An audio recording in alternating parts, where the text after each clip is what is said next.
बिस्मिल्लाहिर्रहमानिर्रहीम। आज हम Punjab text book board Lahore की क्लास 9 का मैथ शुरू करने जा रहे हैं। आज का लेक्चर शुरू करने से पहले आपसे गुजारिश है कि इस वीडियो को लाइक करें और मेरे चैनल को सब्सक्राइब करें ताकि हर आने वाला लेक्चर आप तक पहुंच सके। आज का lecture unit 5 linear equations and inequality से है। एक्सरसाइज की तरफ चलते हैं। एक्सरसाइज 5.1 का क्वेश्चन नंबर 4 है, indicate the solution region of the following linear inequalities by shading. ये दो लीनियर इक्वालिटीज हमें दी हुई हैं। वो कहते हैं इसका जो इंटरसेक्शन पोर्शन है या सॉल्यूशन रीजन जो है उसको आपने क्या करना है, वो शेड करना है। अच्छा, अब पहले क्या करते हैं, पहला स्टेप हमारे पास क्या है, just associated equation of the inequality is. ये जो पहली हमारी इनइक्वालिटी है इसका हमने जो है वो एसोसिएटेड इक्वेशन लिखी 3x + 7y = 21। अच्छा, अब हमने क्या करना है, इस इक्वेशन की मदद से हमने जो है वो एक लाइन जो है वो ड्रा करनी है XY प्लेन के ऊपर। तो उसके लिए हमें जो है वो 2 पॉइंट्स चाहिए, क्योंकि कोई भी लाइन ड्रा करने के लिए कम से कम 2 पॉइंट्स जो है वो जरूरी होते हैं। तो एक हम एक्स इंटरसेप्ट के ऊपर लेते हैं, यानी एक्स एक्सिस के ऊपर जो है वो एक्स इंटरसेप्ट को जो है वो आपकी लाइन जो है वो कट करे, और दूसरा कहाँ लेते हैं, जब जो वाई इंटरसेप्ट के ऊपर। तो एक्स इंटरसेप्ट के ऊपर हमेशा आपकी वाई की वैल्यू जो है वो 0 होती है। तो हमने क्या किया, वाई = 0 पुट कर दिया इक्वेशन 1 के अंदर।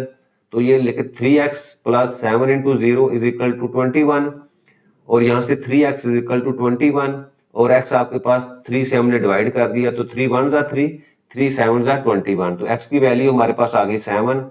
तो यहाँ से हमारे पास जो है वो एक पॉइंट आ गया, वो पॉइंट के आपके पास 7 और 0। ठीक है।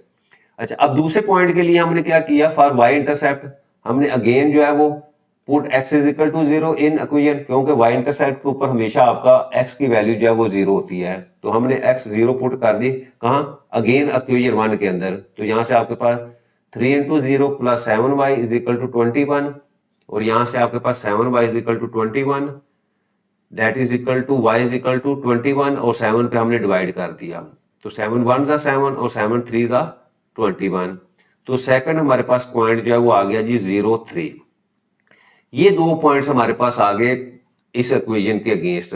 अब इन 2 पॉइंट्स की मदद जो है वो हम XY प्लेन के ऊपर जो है एक लाइन ड्रा कर सकते हैं।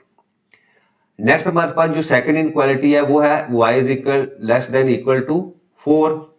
तो अब देखें, अब इसकी जब हम एसोसिएटेड इक्वेशन लिखेंगे, या हम इसकी एसोसिएटेड इक्वेशन हमने लिखी है, एसोसिएटेड इक्वेशन, ठीक है, किसकी है, ये सेकंड इनइक्वालिटी की।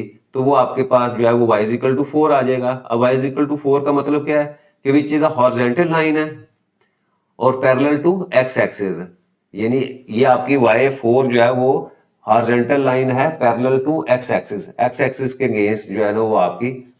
तो अब हम क्या करेंगे, ये जो 2 पॉइंट्स हैं पहली इक्वेशन के, इनकी मदद से एक लाइन ड्रा करेंगे, और y = 4 जो है इसकी मदद से जो है वो एक लाइन जो है वो ड्रा करेंगे। ले जी, ये मैंने पहली लाइन जो है वो 7, 0 और 0, 3, ये मेरे पास एक पॉइंट था जी 7, 0, वो मैंने लिख दिया, और दूसरा जो इक्वेशन का पॉइंट था वो जी 0, 3, वो दूसरा पॉइंट ये था।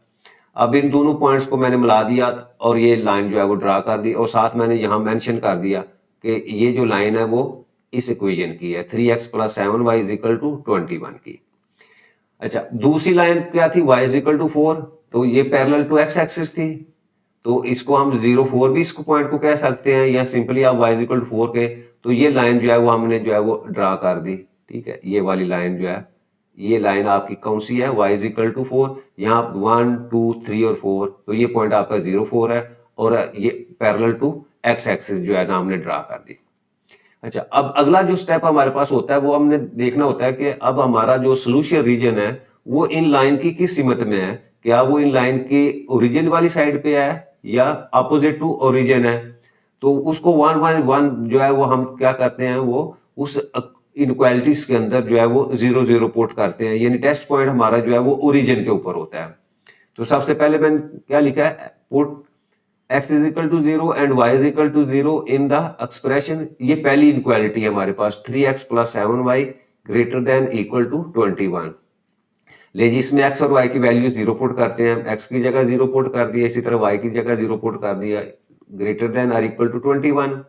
अब ये दोनों वैल्यू जो है वो 0 हो जाएंगी, तो 0 ग्रेटर देन इक्वल टू 21। अब देखें ये वाले, देखें ये क्या 0 21 से बड़ा हो सकता है? नहीं, इट इज नॉट ट्रू।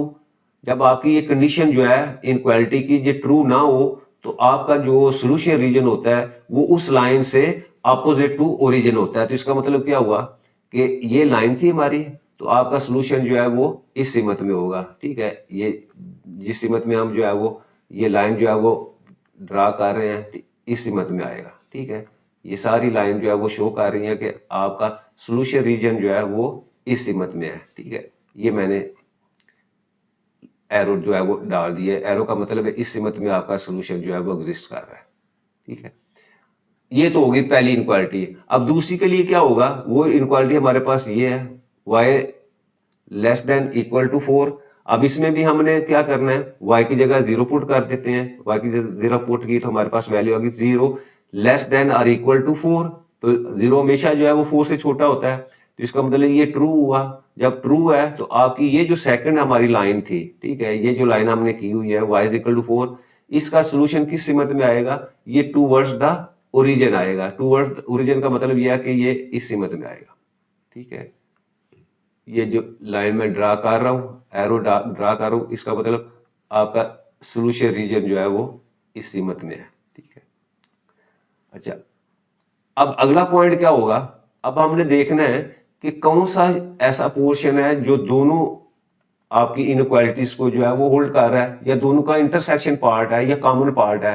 तो हमने देखा, ये देखें ये वाला पोर्शन जहां आपकी ये रेड वाली और ग्रीन वाली लाइन जो है वो आपस में एक दूसरे को क्रॉस कर रही है। ठीक है, तो ये पोर्शन हमने उसको क्या कर दिया, उसको शेड कर दिया, क्योंकि यही शेडेड पार्ट है हमारा इस यानी दोनों इनक्वालिटीज का जो है वो सोल्यूशन रीजन है। तो इसको शेड कर दिया और नीचे हमने स्टेटमेंट लिख दी, hence shaded region of intersection of two inequalities is the required solution region. तो यही शेडेड पार्ट जो है वो हमारा जो है वो सोल्यूशन रीजन है। इस तरह हमारा ये क्वेश्चन जो है वो कंप्लीट हो जाता है।